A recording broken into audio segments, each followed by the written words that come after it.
Hello, welcome to this session. Uh, myself Saurabh Kumar.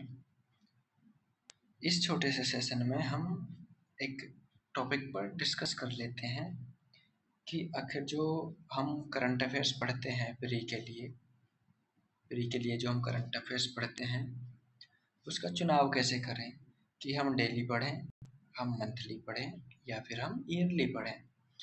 इस पर मैंने एक छोटा सा सेशन रखा है, देखना आपको ये बहुत क्लैरिटी दे देगा कि आखिर क्या चुनना चाहिए।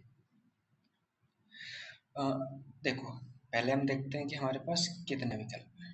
तो हमारे पास 3 विकल्प हैं, जैसा मैंने बताया, डेली, मासिक और वार्षिक।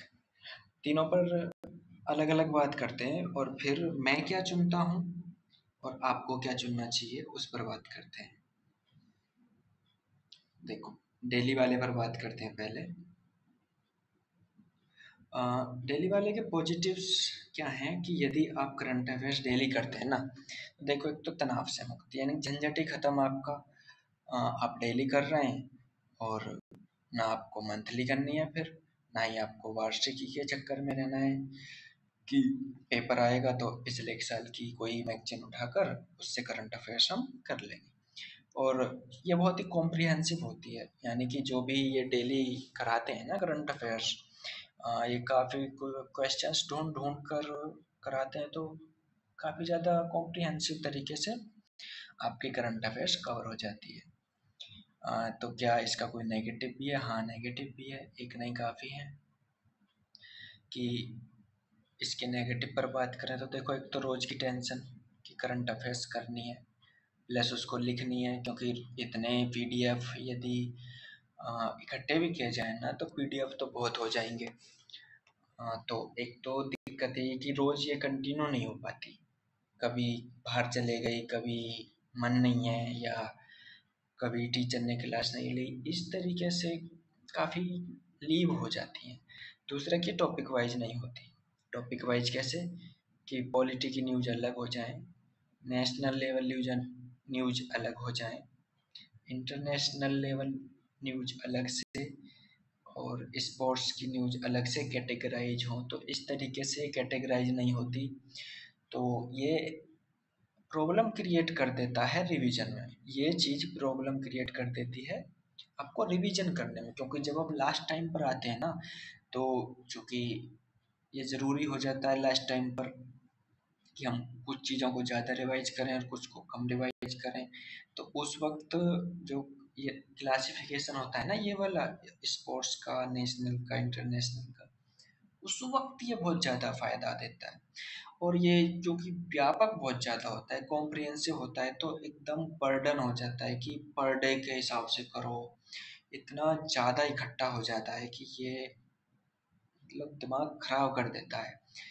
इसलिए इसको ना कैंसिल ही करना है, डेली पर रिलाय नहीं करना है। क्यों नहीं करना है? क्योंकि लॉन्ग टर्म में ये बहुत ज़्यादा मुश्किल हो जाता है। ये मतलब रिवीजन करना भी, इसको कंटिन्यू रखना बहुत मुश्किल हो जाता है। दूसरा ऑप्शन, हम वार्षिक पर चर्चा करते हैं। वार्षिक से मेरा क्या मतलब है कि जैसे आज एग्जाम है, तो इससे सिर्फ 15 से 20 दिन पहले कोई जो पब्लिकेशन है वो अपनी मैगजीन निकालेगा, उसमें पिछले एक साल की करंट अफेयर्स होगी, उसको आपको पढ़ना है। तो इस पर थोड़ी सी चर्चा करें। देखो,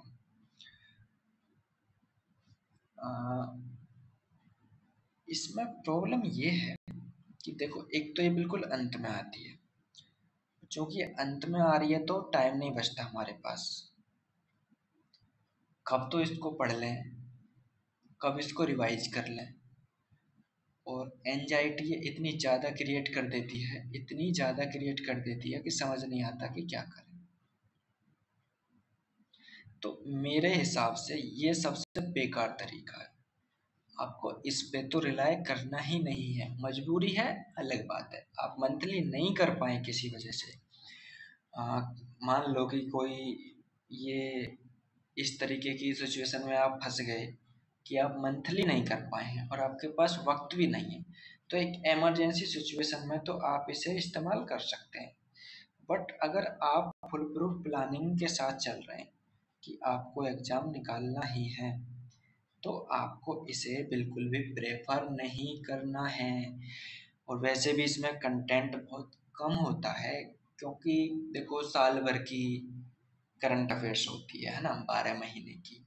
अब दिक्कत क्या है कि इनको ये मैगजीन जो बनाते हैं, ये जो मैगजीन बनाते हैं, इनको ये छोटी भी रखनी है और प्राइस भी कम रखना है ताकि बच्चे खरीद पाएँ, पतली भी रखनी है ताकि लोगों का मोरल डाउन ना हो।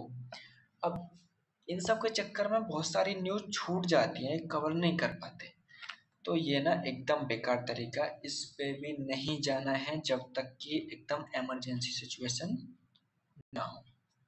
नेक्स्ट, अब तो आप समझ ही गए, तीसरा बचा मासिक। यही बचा और यही हमें करना है, लेकिन इससे पहले तो जानना पड़ेगा ना कि हमें ये क्यों करना है। इसके विश्लेषण में देखते हैं। सबसे पहली बात, ये टॉपिक वाइज आती है। ये डिपेंड करता है कि आप मंथली में किसकी मैगजीन प्रेफर करते हैं। एग्जाम के हिसाब से इस पर हम अलग से बात कर लेंगे, लेकिन फिलहाल इसका एक बहुत ही बढ़िया फ़ायदा होता है कि टॉपिक वाइज होती है। नेशनल न्यूज अलग मिलेंगी, इंटरनेशनल न्यूज अलग मिलेंगी, स्पोर्ट्स आपको अलग मिल जाएगा, साइंस एंड टेक अलग मिल जाएगा। और इसका बहुत ही ज़्यादा फायदा होता है जब आप एग्जाम के एकदम करीब होते हैं, ठीक है। दूसरा, रोज रोज की झिकझिक नहीं, 4 से 5 दिन में आप इसको कवर कर लेते हैं, बढ़िया तरीके से पढ़ डालते हैं इसको 4 से 5 दिन में। ये मैं तब बता रहा हूँ जब आप बहुत धीरे धीरे पढ़ें, मतलब एकदम आराम आराम से पढ़ें, तो 4-5 दिन में ख़त्म कर लेते हैं। और इसका रिवीजन बहुत ज़्यादा सरल हो जाता है, रिवीजन आप आसानी से कर लेते हैं। लेकिन इसका जो सबसे बड़ा बेनिफिट है, ध्यान देना, सबसे बड़ा बेनिफिट है कि आप प्रायोरिटी निर्धारित कर पाते हैं। भाई प्रायोरिटी, क्या प्रायोरिटी? ये आपकी एग्ज़ाम डेट है, ये एग्ज़ाम से पहले के 3 मंथ, ये एग्ज़ाम से पहले के 6 मंथ। मैं माफ़ी चाहता हूँ, ये इस 3 मंथ के पहले के 3 मंथ, और ये इनके बाद के बचे हुए 6 मंथ, ये हो गया हमारा 1 ईयर, ठीक है। ये मोस्ट इम्पोर्टेंट होता है। इस इन 3 महीनों की जो करंट होती है, जो न्यूज होती हैं, अ, वो मोस्ट इम्पोर्टेंट होती है, ठीक है। मोस्ट इम्पोर्टेंट यानी कि ये तो आपको गुड़ शक्कर के साथ एकदम चाट जानी है करंट। इसके बाद के जो 3 महीना होते हैं, ये उससे थोड़ी सी कम इम्पोर्टेंट होती है। यानी कि अगर आपके पास बहुत ही इमरजेंसी है कि टाइम नहीं बचा है और आपने पूरी करंट रिवाइज नहीं की, आप ये 3 महीने रिवाइज करके चले जाइए, मैक्सिमम क्वेश्चन आपको यहाँ से मिल जाएंगे। यानी कि एवरेज नंबर ऑफ क्वेश्चन आप पेपर में अटेम्प्ट कर आएंगे, आपको बिल्कुल भी दिक्कत नहीं आएगी। उसके बाद के जो 3 महीने होते हैं, ये इससे थोड़े से कम इम्पोर्टेंट होते हैं, लेकिन ये भी आपको चबाने हैं, रोटी के साथ चबाने हैं। ये यदि गुड़ शक्कर के साथ चाटने हैं पूरी तरह, तो ये रोटी के साथ चबाने हैं आपको। ये और ये मिलाकर ये जो 6 मंथ होते हैं ना, ये 80 to 90% करंट अफेयर्स आपकी कवर कर देते हैं। किसी भी एग्जाम में ले लो, सिविल सर्विस नहीं, किसी भी एग्जाम में ले लो। और जो शेष 6 मंथ बचे, इसमें आपके 10 से 20% सवाल आते हैं। ये आप तब करें जब आपके पास पर्याप्त टाइम हो, आपने पहले से पढ़ा हो, तो आप ये करें। हाँ, जो इन्हें करके जाते हैं वो बच्चे, वो एस्पिरेंट्स लीड ले लेते हैं पेपर में कुछ क्वेश्चंस की, लेकिन देखो ये कितना आसान हो जाता है ना रिवाइज करना। इसलिए मैं कहता हूँ कि ये सबसे बेस्ट तरीका है। मेरे हिसाब से कंक्लूजन क्या हुआ, मासिक पढ़िए। लेकिन आप इसके साथ क्या कर सकते हैं, आप इसके साथ डेली वाला कोई भी यूट्यूब चैनल पकड़ के आप सिर्फ डेली सुन लीजिए, एक बार या 2 बार जितना संभव। अगर कभी छूट जा रहा है उसको छूट जाने दीजिए, मन नहीं है कोई बात नहीं है, आप कहीं जा रहे हैं तो डेली वाला छोड़ दीजिए, बिल्कुल कोई घाटा नहीं होगा। लेकिन जब तक आप रिवीजन कर सकते हैं ना, तब तक आप रिवीजन करिए। तो इससे क्या होगा कि जब आप मंथली पढ़ेंगे तो आपको कुछ चीज़ें ऐसा लगेगा कि हाँ मैंने ये चीज़ें पढ़ी हैं। तो ये वाली थोड़ी सी ईजियर बनाने के लिए आप डेली सुन सकते हैं, किसी भी, लिखना नहीं है, कोई नोट्स नहीं बनाना है, सिर्फ सुनना है और सुन के छोड़ देना। जब आप ये मासिक पढ़ेंगे तो आपको लगेगा कि हाँ आई हैव रीड इट, मैंने कहीं ना कहीं इसको पढ़ा है। लेकिन आपको सावधानी रखनी है कि आप सही चीज़ चुनें, आप सही चीज़ चुनें, सही मैगजीन चुनें। आप डेली के लिए जो पकड़ रहे हैं उसको सही यूट्यूब चैनल चुनें। अपने प्रीवियस ईयर्स क्वेश्चंस देखें किस तरीके से पूछे जाते हैं। आप जो मैगजीन चुन रहे हैं उस मैगजीन से मैच करें कि क्या इस मैगजीन में वैसे क्वेश्चंस कवर होते हैं। ठीक है, इन सब बातों का ध्यान रखें। इन सब बातों पे मैं और भी गाइड करूंगा कि कौन सी मैगजीन ठीक है, कौन सा आपको डेली में यूट्यूब चैनल देख लेना चाहिए, इस सब पर भी बात कर लेंगे हम। ठीक है, तो मेरी तरफ से यही था, आप समझ सकते हैं। मुझे लगता है कि अब आप डिसाइड ये कर चुके होंगे कि भाई मंथली आपके लिए बेस्ट है।